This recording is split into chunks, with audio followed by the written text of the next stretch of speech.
as our first guest on the online Stress Summit 2018, we have Carole Spiers. And Carole Spiers is the chair of the International Stress Management Association. She's also the CEO of a leading UK stress management consultancy and best-selling author of Show Stress, Who's the Boss? Welcome, Carole. Thank you very much indeed, and thank you for the invitation. Welcome, Carole. You are very welcome, because you're also the founder of the International Stress Awareness Day, which is today. And we have interviewed many experts on this topic, and we have all asked them the same question, and that is, does high tech cause high stress? What's your take on that, Carole? Well, okay, my take on that is it certainly can. It certainly can. And I think in the society in which we live today, we have to be very aware of what technology is actually doing and giving to us. It's giving us a huge amount in terms of what we can do. We can work 24/7. And because we can work 24/7 and because we can travel around the world in a millimeter of a second, it does mean that can cause stress, because people very often don't know how and when to turn it off. And organizations are taking advantage of that insofar as people are expected, or employees are very often expected, to be working in this 24/7, always on call, always available. So therefore, to answer your question, is it certainly can. Okay, great.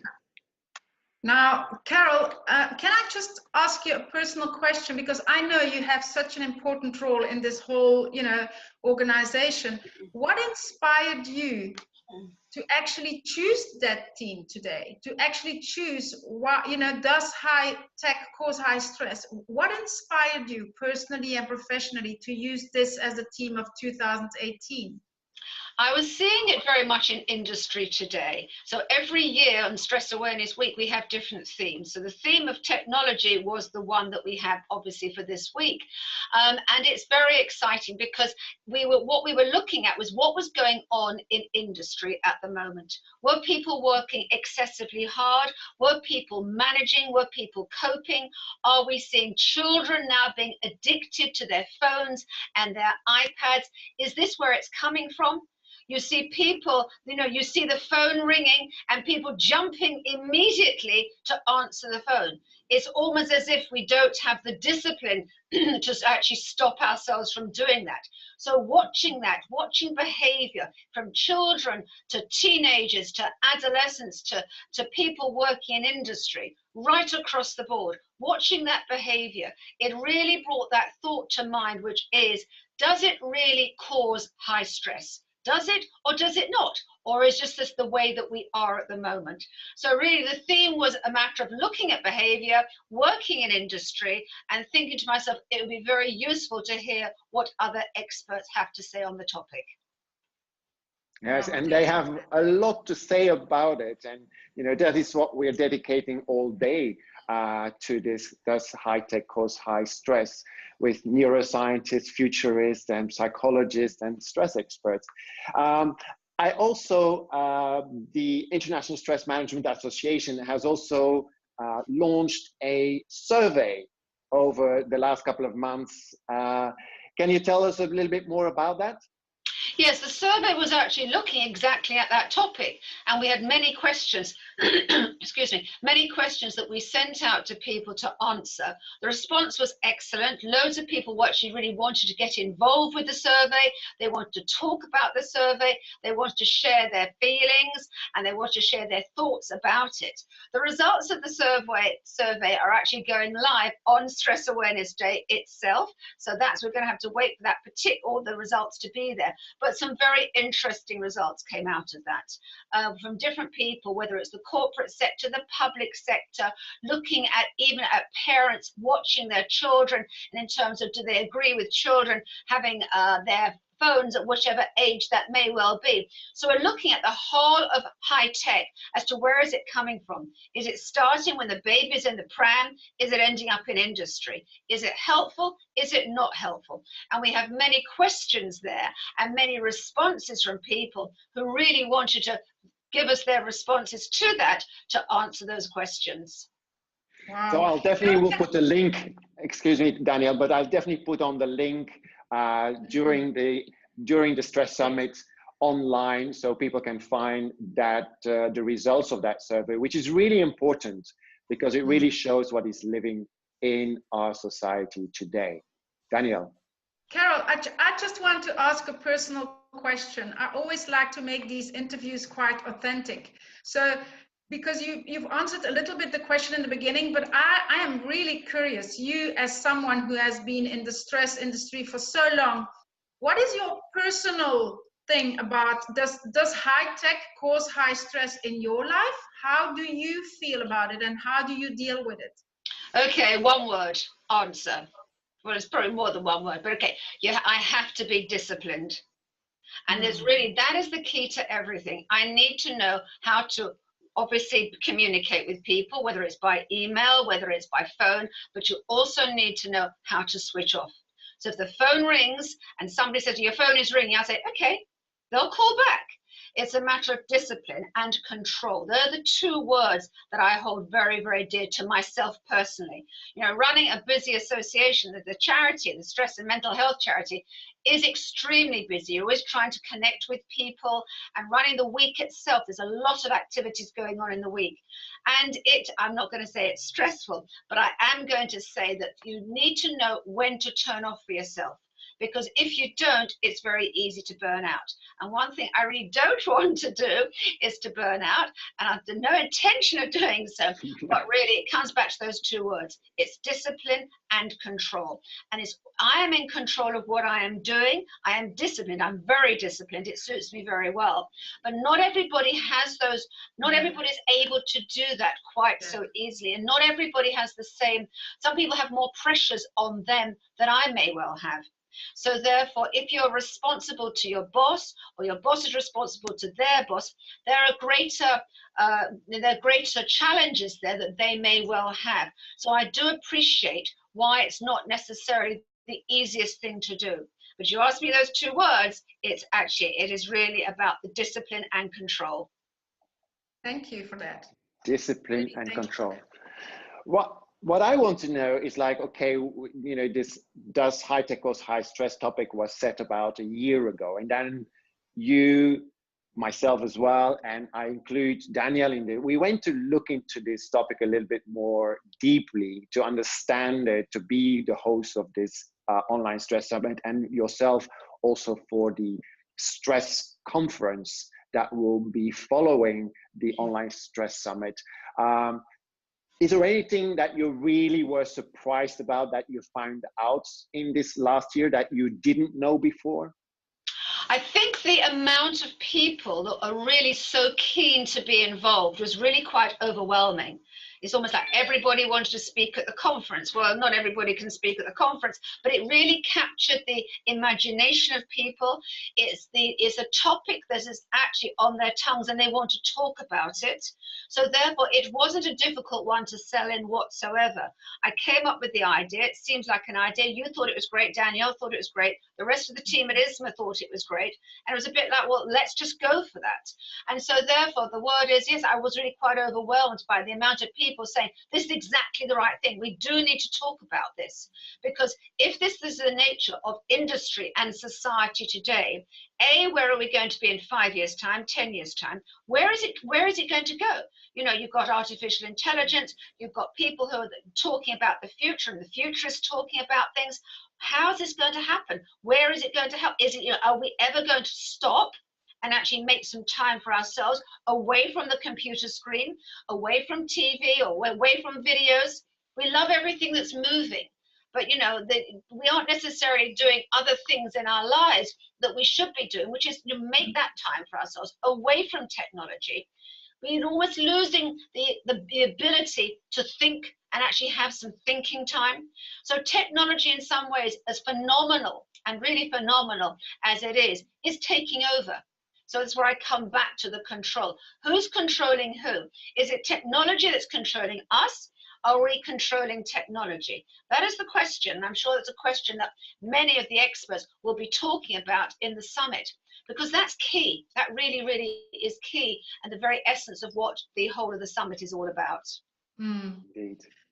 It was amazing how everybody actually, and you yourself as well, is talking about it's about our behavior, how we decide to what we do with that technology. At the same time, Carole, I just want to share something about, I don't know if my husband has a car, a Toyota car, and you can put the car in automatic and it parks the car for you, for example. It does that, but then you need to lose control, because technology is also about trust a little bit, that it can do things that we, can you relate to that in certain areas of technology we will have to trust technology exactly as the advanced kind of thing? Yes, I think that I understand about the self-parking car. I find that very difficult. Well, when I'm with a car that in a friend's car that is actually happening, I think, well, wait, no, I want to do this myself. I could get used to that. So I could get used to that. I'll just take my hands off the wheel and think, okay, just do it. So I could get used to that. However, the answer really to your question, I think, is that we are still masters of what we're doing. We still need to manage what we're doing. We mustn't lose sight of the fact is that it's a warm, sunny day, go for a walk. We mustn't lose sight of the fact that you need to communicate with somebody verbally, one-to-one, and not by texting. We mustn't lose sight of the fact that people really need to actually be there for each other, communicate for each other, be supportive to each other. And you may not actually have used any technology in that whatsoever. Maybe just face-to-face communication, face-to-face conversation. Years ago, we used to have in industry, I'm not even sure if we do it now, we used to have what was called like the coffee machine chats. And you'd go into the kitchen and you'd have a chat with somebody, no technology, because it wasn't, phones weren't there then. And you just literally sit and talk, or you stand and talk around the coffee machine. And that was a time when you'd say to somebody, how are you? And then wait long enough for the response. So rather than saying, hello, how are you? Fine, it's actually giving that second moment to actually say to somebody, well, shall we chat? Or, well, how are you really? It's giving somebody that extra time. And I think, Danielle, with industry as it is today, it's almost as if we're on this merry-go-round. It's very hard to get off of it. Make time to speak to somebody. No, nobody's got time. Everybody is busy. If you say to somebody, how are you? The chances are they may not even say fine. They may just say, I'm busy. And you may say, I'm not asking you how busy you are, but how are you as a person? Meaning, you're happy, or you're sad, or you're disappointed, or you're feeling great. It's almost like the feeling questions disappear. So hello, how are you? It's like, I'm busy. I didn't ask you how busy you were. But it's almost like we wear this badge of honor of being busy. And that's what we have. And so therefore, does technology add to that busyness cycle? I think it really does. In fact, I know it does, because I see people saying things to me like, nobody gets back to me to answer emails. I haven't spoken to anybody. And I said, have you done an old-fashioned thing like pick up the telephone? And I said, oh, I haven't got time to speak to anybody. Well, if you work out the amount of time you're chasing people and chasing them to answer an email, why not just pick up the phone and actually speak to them? So this is almost where technology needs to be managed. We have to manage technology. It's a phenomenal tool, but we have to manage it in the best possible way. Yes, it's one of the things that one of our experts is talking about, is Christian Kromer, is about the technology will become like an autonomic nervous system. It will do a lot of things for you, but that also means that we, may not forget to take things on, that what is left for us, that we manage that even better. And it's all about becoming better at being human. That is, I think, really what technology gives us this chance, gives us this opportunity to really excel at being better at being human. I believe that strongly. So what about the future? Do you think, do you have already some ideas from, how will it develop further? How will it impact us in a certain level? Yes or no? Is there anything of your thoughts? You need the futurist for that one. I live for the present, but nevertheless, okay. You'll ask the futurist that question as well. Yes. Are we going to be living in a world of robots? The answer is yes. Can it be helpful to us? Of course it can be, in all sorts of ways. Robots are already doing it. The future is going to be AI. It's there for us. There's no question of that. Can we work within that framework? Yes, we can. And I think this is why these sorts of conversations are very important, because we can't stop AI, and nor should we. That is the future. The question is, we are still human beings. We still can manage those situations. So how can we take control of those situations? How can we ensure that AI works for us and works with us? So it's not necessarily going against us.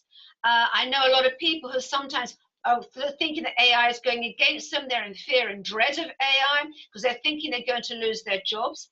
It is true that some people may, on assembly lines and all sorts of ways, that probably will be the case.